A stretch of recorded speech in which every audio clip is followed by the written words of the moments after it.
Hello बच्चों, तो आज हम अपना अगला टॉपिक पढ़ते हैं। हमारा अगला टॉपिक है आपका endo membrane system. Endo membrane system का मतलब होता है बेटा एक ऐसा सिस्टम जो कि मेम्ब्रेन बाउंड होगा। क्या होगा? Membrane bound. और इस सिस्टम में एक ऑर्गेनली दूसरी ऑर्गेनली की हेल्प कर रही हो, या फिर एक ऑर्गेनली का फंक्शन दूसरी ऑर्गेनली की फंक्शन के साथ क्या होगा? कोऑर्डिनेटेड होगा। इसलिए हम इसे क्या कहेंगे? Endomembrane system. एंडोमेम्ब्रेन सिस्टम में जो ऑर्गेनलीज आपकी आती है वो देखो एक बार। सबसे पहले आपकी न्यूक्लियस के ऊपर इस तरीके से नेटवर्क, ट्यूब्स का नेटवर्क पाया जाता है जिसे हम कहते हैं एंडोप्लाज्मिक रेटिकुलम। Endoplasmic reticulum. इसके बाद आपके पास एक और नेटवर्क पाया जाता है, डिस्क शेप स्ट्रक्चर का नेटवर्क पाया जाता है जिसे हम कहते हैं आपकी गोल्गी बॉडी या फिर गोल्गी अपैरेटस। उसके बाद इसमें हमारे पास आते हैं अगले मेम्ब्रेन बाउंड लाइसोसोम्स, और फिर आता है आपका मेम्ब्रेन बाउंड वैक्यूल। ठीक है, तो देखो एंडोमेम्ब्रेन सिस्टम में हमारे पास चार ऑर्गेनली आती है, endoplasmic reticulum, Golgi body, lysosomes and आपके वैक्यूल। अब ये समझो कि इनके फंक्शन एक दूसरे कोऑर्डिनेटेड कैसे है। देखो, अगर हम बात करें आपके एंडोप्लाज्मिक रेटिकुलम के बारे में बेटा, तो आपकी जो एंडोप्लाज्मिक रेटिकुलम होती है वो दो तरह की होती है। एक होती है रफ एंडोप्लाज्मिक रेटिकुलम RER, एक होती है स्मूथ एंडोप्लाज्मिक रेटिकुलम SER। होता यह है कि आपका जो आउटर मेम्ब्रेन ऑफ न्यूक्लियस होता है, जो एनवेलप होती है, उस पे एक कंटिन्यूअस नेटवर्क पाया जाता है। इस नेटवर्क पे अगर आपको इस तरीके से राइबोसोम देखने को मिल रहे हैं तो हम इस एंडोप्लाज्मिक रेटिकुलम को बोलेंगे रफ एंडोप्लाज्मिक रेटिकुलम। और साथ ही में इस मेम्ब्रेन पे अगर नेटवर्क देखने को मिल रहा है और वहां पे राइबोसोम एब्सेंट है तो इसे हम बोलेंगे smooth endoplasmic reticulum. Smooth endoplasmic reticulum आपके न्यूक्लियस के एनवेलप के साथ साथ आपके साइटोप्लाज्म में भी पाई जाती है, वैक्यूल्स की फॉर्म में, सॉरी वेसाइकल की फॉर्म में या फिर ट्यूब्यूल की फॉर्म में। इस तरीके से ट्यूब्यूल की फॉर्म में आपके स्मूथ एंडोप्लाज्मिक रेटिकुलम आपके एनवेलप के अलावा साइटोप्लाज्म में भी पाई जाती है। और हम बात करें आपकी किसकी? रफ एंडोप्लाज्मिक रेटिकुलम की, तो वो आपके मेम्ब्रेन के बाहर, मेम्ब्रेन के साथ कंटिन्यूअस मैनर में पाई जाती है। और उस पर क्या देखने को मिलते हैं आपको? राइबोसोम। यहाँ पे आपको कोई राइबोसोम देखने को नहीं मिलता है। आपकी जो रफ एंडोप्लाज्मिक रेटिकुलम, या फिर ऐसे कहो आपकी जो एंडोप्लाज्मिक रेटिकुलम है, वो आपके साइटोप्लाज्म को दो कंपार्टमेंट में डिवाइड करती है। एक होता है आपका ल्यूमिनल कंपार्टमेंट, मतलब इन ट्यूब्स के अंदर का जो स्पेस होता है उसे हम ल्यूमन बोलते हैं। तो एक होता है आपका इंट्रा कंपार्टमेंट और एक होता है आपका इंटर कंपार्टमेंट। मतलब अगर ये आपकी सेल है और सेल के अंदर यहाँ पे एंडोप्लाज्मिक रेटिकुलम है, तो एक कंपार्टमेंट होगा इस ल्यूमन के अंदर का कंपार्टमेंट, और दूसरा कंपार्टमेंट होगा आउटसाइड कंपार्टमेंट जिसमें आपका क्या प्रेजेंट होगा? साइटोप्लाज्म। तो आपकी जो एंडोप्लाज्मिक रेटिकुलम है वो आपके किसको? साइटोप्लाज्म को दो कंपार्टमेंट्स में डिवाइड करती है, इंटर एंड इंट्रा कंपार्टमेंट्स, जो कि कैसे प्रेजेंट करते हैं? एक आपके जो ट्यूब्स है उसके अंदर का ल्यूमन, एक आपके बाहर का साइटोप्लाज्म। अगर हम बात करें आपकी रफ एंडोप्लाज्मिक रेटिकुलम का फंक्शन क्या होता है, तो क्योंकि यहाँ पे राइबोसोम पाए जाते हैं इसलिए ये सिंथेसाइज करती है बेटा प्रोटीन। क्या सिंथेसाइज करती है? प्रोटीन। तो रफ एंडोप्लाज्मिक रेटिकुलम आपकी हेवनली इन्वॉल्व होती है प्रोटीन सिंथेसिस में, और स्मूथ एंडोप्लाज्मिक रेटिकुलम बेटा आपकी लिपिड सिंथेसाइज करती है या फिर आपके स्टीरॉयड हार्मोन जो कि कोलेस्ट्रॉल से बने होते हैं इनका फॉर्मेशन करती है। तो ये हो गई हमारी पहली ऑर्गेनली एंडोप्लाज्मिक रेटिकुलम। अब हम बात करते हैं आपकी गोल्गी बॉडी। तो देखो गोल्गी बॉडी ने क्या करा। सबसे पहले हमारा जो प्रोटीन आपकी रफ एंडोप्लाज्मिक रेटिकुलम सिंथेसाइज करा है वो प्रोटीन आपकी गोल्गी बॉडी के पास आएगा। लेकिन इससे पहले गोल्गी बॉडी की स्ट्रक्चर समझो। गोल्गी बॉडी के पास दो फेस होते हैं। सबसे पहला फेस एक होता है सिस फेस या फिर कन्वेक्स फेस। जो आपकी गोल्गी बॉडी, सबसे पहले तो गोल्गी बॉडी आपकी disc shape network like structure होती है जो एक दूसरे से कहीं ना कहीं इंटरकनेक्टेड होती हैं, और इंटरकनेक्टेड होने के बाद आपकी एक स्ट्रक्चर को हम बोलते हैं सिस्टरनी। क्या बोलते हैं बेटा? सिस्टरनी। तो हम कहेंगे आपके पास आपकी गोल्गी बॉडी में सिस्टरनी देखने को मिलती हैं, जो एक दूसरे से इंटरकनेक्टेड होती हैं और दो तरह के फेस बनाती है। कैसे? जो आपकी गोल्गी बॉडी का फेस आपकी किसकी तरफ होगा? एंडोप्लाज्मिक रेटिकुलम के पास होगा, उसे हम बोलेंगे सिस फेस या फिर कनकेव फेस। देखो ऐसा कनकेव मिरर जैसा दिख रहा है, इसे हम बोलेंगे सिस फेस या फिर कनकेव फेस। और जो फेस आपके इसके एंडोप्लाज्मिक रेटिकुलम से बहुत दूर होगा, इसको हम बोलेंगे ट्रांस फेस या फिर कनकेव फेस। अब देखो आपका प्रोटीन किसके पास आया? आपका जो प्रोटीन है वो आपके एंडोप्लाज्मिक रेटिकुलम ने सिक्रीट करा और कहाँ है? आपकी गोल्गी बॉडी के पास। आपकी गोल्गी बॉडी बेटा इस प्रोटीन को रिसीव करती है, इसीलिए इसे फॉर्मिंग फेस, सिस फेस को फॉर्मिंग फेस भी बोलते हैं। तो हुआ क्या?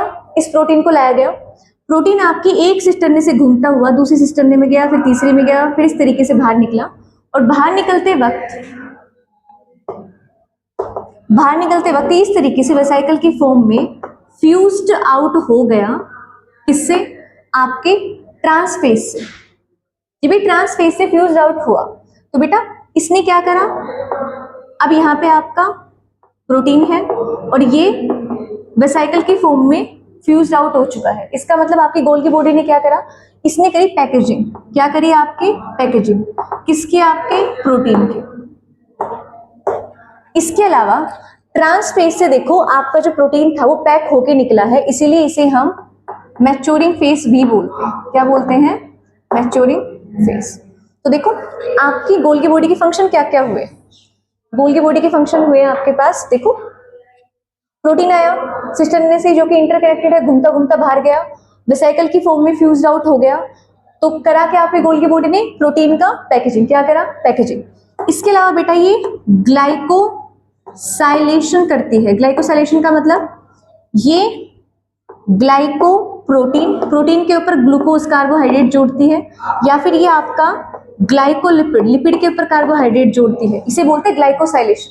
ये भी कराती है। तो देखो क्या क्या काम हुआ? पैकेजिंग ऑफ प्रोटीन, ग्लाइकोसाइलेशन करना। ग्लाइकोसाइलेशन मतलब ग्लाइकोप्रोटीन्स या फिर ग्लाइकोलिपिड्स बनाना। ठीक है, एक बार उतारो आप ये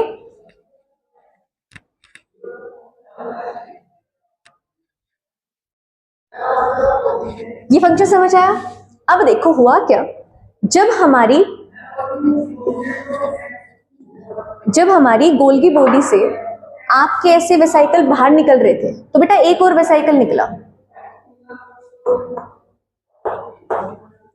एक वेसिकल बाहर निकला। इस वेसिकल पे मेम्ब्रेन तो थी पर इसके अंदर कोई प्रोटीन नहीं था। इसके अंदर हमें देखने को मिले एंजाइम। क्या देखने को मिले बेटा? एंजाइम। ये एंजाइम होते हैं आपके हाइड्रोलिटिक एंजाइम। हाइड्रोलिटिक एंजाइम मतलब ऐसे एंजाइम जो H2O की हेल्प से कुछ तोड़े। और क्या तोड़े? ये आपकी सेल के अंदर प्रेजेंट प्रोटीन्स को तोड़ दे, लिपिड को तोड़ दे, कार्बोहाइड्रेट को तोड़ दे।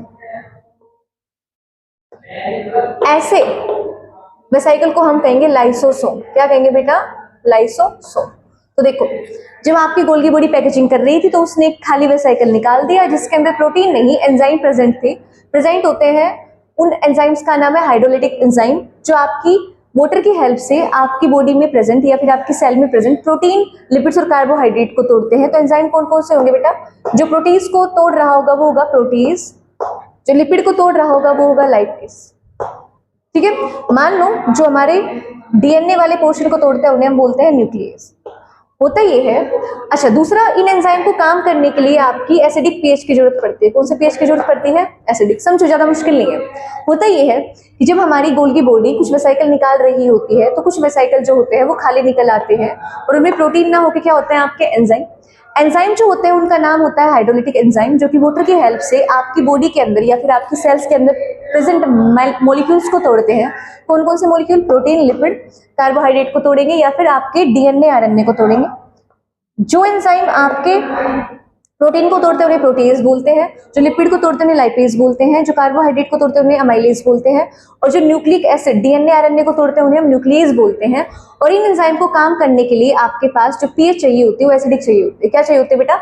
एसिडिक पीएच चाहिए होती है। तो देखो हमने क्या क्या पढ़ा, हमने आपके एंडोमेम्ब्रेन सिस्टम का 1 पार्ट पढ़ा, सेकंड पढ़ा, वो 3rd पार्ट पढ़ा।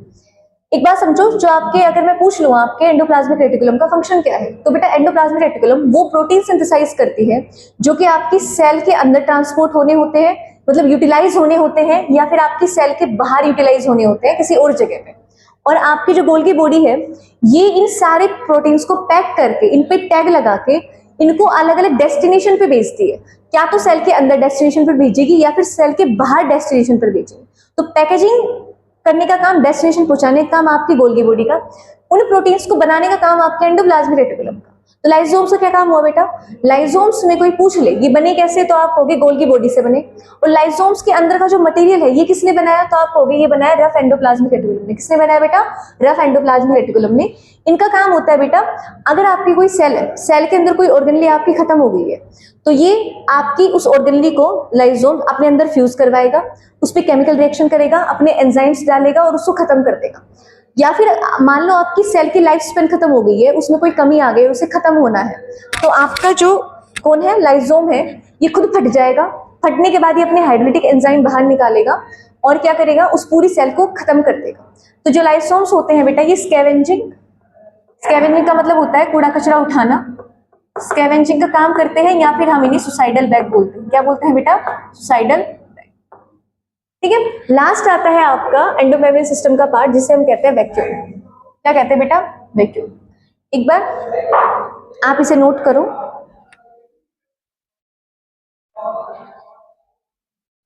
अब देखो हमारा लास्ट एंडोमेम्ब्रेन का पार्ट होता है आपके पास वैक्यूल। तो 4th पार्ट होता है हमारे पास वैक्यूल। अगर मैं वैक्यूल की बात करूं बेटा, तो वैक्यूल आपका मेम्ब्रेन बाउंड ऑर्गेनेली है और इसकी मेम्ब्रेन का नाम है टोनोप्लास्ट। क्या है बेटा? टोनोप्लास्ट। ये आपको एनिमल में नहीं देखने को मिलेगा, ये देखने को मिलेगा आपको प्लांट्स में। ठीक है, प्लांट्स में सबसे जो मेजर पोर्शन होता है आपके साइटोप्लाज्म का, उसको कवर कौन करके रखता है? आपका वैक्यूल कवर करके रखता है। अगर मैं बात करूं वैक्यूल का फंक्शन क्या है, तो बेटा ये स्टोर का काम करता है। स्टोर का किसका? ये आयन स्टोर करता है, ये वेस्ट स्टोर करता है। ठीक है, ये आपके मटेरियल्स को स्टोर करता है। ठीक है, अगर ये आपके आयन वेस्ट मटेरियल को स्टोर कर रहा है प्लांट में, तो एनसीईआरटी में एक लाइन लिखी हुई है कि जो आपकी ये वैक्यूल की मेम्ब्रेन है ना, टोनोप्लास्ट, ये क्या करती है, ये आपका कॉन्सेंट्रेशन ग्रेडियंट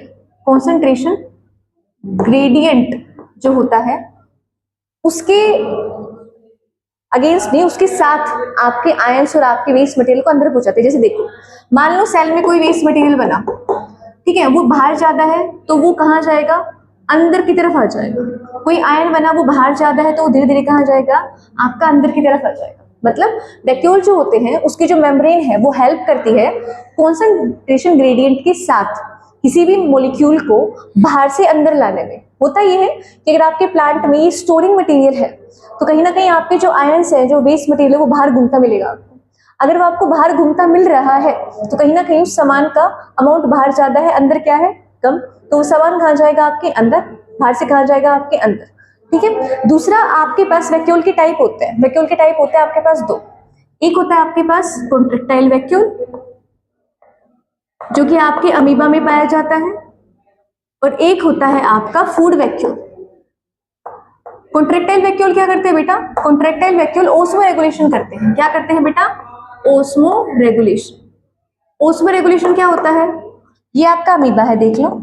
अमीबा में आपके पानी और आयन का बैलेंस रखना है, तो ये क्या करते हैं? एक्स्ट्रा वाटर को बाहर निकाल देते हैं, एक्स्ट्रा वाटर को या एक्स्ट्रा आयन को बाहर निकाल देते हैं, जिससे अमीबा में क्या करते हैं? आपका ओस्मो रेगुलेशन। और आपके फूड वैक्यूल्स होते हैं, वो क्या करते हैं? आपका फूड स्टोरेज करते हैं। क्या करते हैं बेटा? आपका फूड स्टोरेज। तो देखो हम क्या पढ़ रहे हैं? आपका एंडोमेम्ब्रेन सिस्टम। उसमें आपके क्या क्या आ गई? एंडोप्लाज्मिक रेटिकुलम, गोल्गी बॉडी, आपके लाइसोसोम्स, और अब आ गया आपका नेक्स्ट वैक्यूल। तो ये सारे मेम्ब्रेन बाउंड सिस्टम है। मेम्ब्रेन बाउंड क्या है? आपके ऐसे सिस्टम है जिनका एक का फंक्शन दूसरे के फंक्शन पे क्या करता है? आपका डिपेंड करता है। तो देखो एक बार इसको, आपके पास क्या क्या है? एंडोप्लाज्मिक रेटिकुलम, गोल्गी बॉडी, लाइसोम्स, और चौथा क्या है आपके पास, वैक्यूल। ये आते हैं बेटा आपके एंडो मेम्ब्रेन सिस्टम में। कल हम बेटा आपकी सेल वॉल पढ़ेंगे और फर्दर आपका जो टॉपिक है उसको प्रोसीड करेंगे। आज के लिए इतना ही बेटा, थैंक यू।